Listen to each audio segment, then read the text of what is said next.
Pangsanlibutang ulat.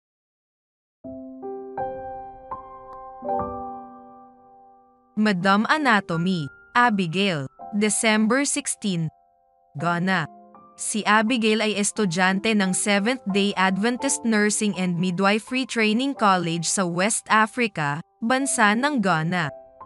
Kakasimula pa lang niya sa kanyang unang taon sa paaralan. Hindi niya alam kung ano ang kanyang gagawin. Gustong-gusto niya talagang maging nurse, kaya lang dahil sa wala silang pera pambayad ng kanyang matrikula, kailangan niyang magtrabaho habang nag-aaral. Kaya kinukulang na din ang kanyang oras sa pag-aaral dahil sa kanyang pagtatrabaho. Ang klase ng anatomy at physiology ay tunay na mahirap, kaya sa gabi ay umiiyak siya, at pagkagising ng umaga ay umiiyak na naman siya. Mayroong 8 subject si Abigail, dahil sa kanyang trabaho ay kaunti na lamang ang kanyang oras sa paggawa ng mga homework. Nanalangin siya ng taimtim sa Diyos at hiniling niya na tulungan siyang makapasa sa kanyang mga exams. Pagkatapos ng kanilang pinakaunang pagsusulit, sinabi ng guro sa klase ng anatomy and physiology, ang pinakamataas na score ay 75%. Napabugtong hininga si Abigail at naisip niya, kung 75% ang nakuha ng highest, ay 35% lang siguro ako. Hindi sinabi ng guro kung sino ang nakakuha ng pinakamataas na marka. Kinabukasan, nang ibalik ng guro sa kanila ang graded quizzes, nakita ni Abigail na siya ang nakakuha ng 75%.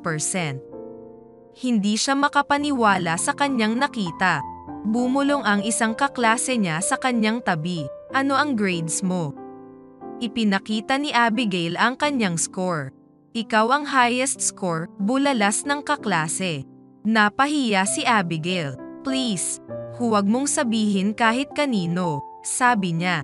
Okay, sagot ng kaklase.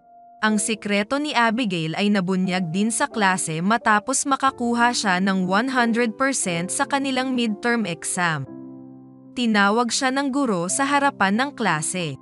Nakakuha ka ng pinakamataas na marka sa unang pagsusulit at sa ikalawang pagsusulit, sabi niya. At ngayon ay naka-perfect ka sa midterm exam.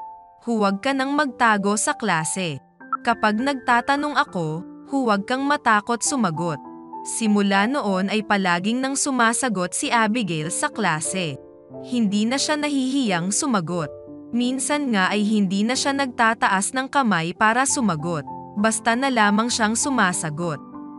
Hindi nagtagal ay binansagan siya ng kanyang mga kaklase ng Madam Anatomy.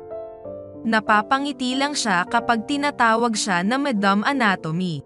Lalong lumaki ang kanyang ngiti nang makakuha ulit siya ng perfect score sa final exam. Nagpasalamat si Abigail sa Diyos sa pagtulong sa kanya sa klase ng anatomy at physiology at sa iba pang mga subjects. Ngayon, nasa kalagitnaan na siya ng 3 taong kurso ng nursing at siya ang may pinakamataas na record na grades sa buong paaralan.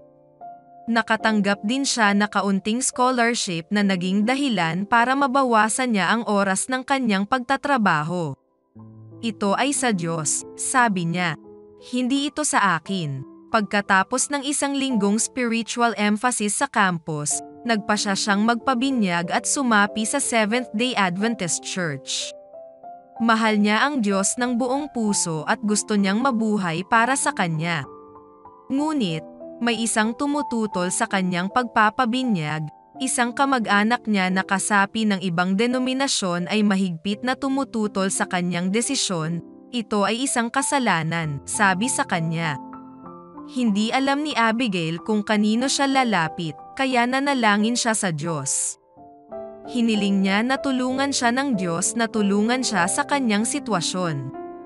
Naniniwala si Abigail na ang Diyos na tumulong sa kanya na makakuha ng matataas na marka ay tutulungan din siyang maglingkod sa kanya ng tapat, ngayon at magpakailanman. Ating ipanalangin si Abigail habang hinahanap niya ang kalooban ng Diyos sa kanyang buhay. Ipanalangin din natin ang 770 students sa Seventh-day Adventist Nursing and Midwifery Training College. Ang bahagi ng ating 13th Sabbath offering sa quarter na ito ay makakatulong sa pagpapalawak ng kolehiyo, na nagbukas ng mayroon lamang na 22 students noong 2015 na may mga bagong silid-aralan at dormitoryo. Higit na tumataas ang demand sa tuwing pagbubukas ng kolehiyo sa bawat taon, kung saan 30% lamang sa mga ito ang Adventist. Salamat sa inyong mapagbigay na puso sa 13th Sabbath offering sa December 30.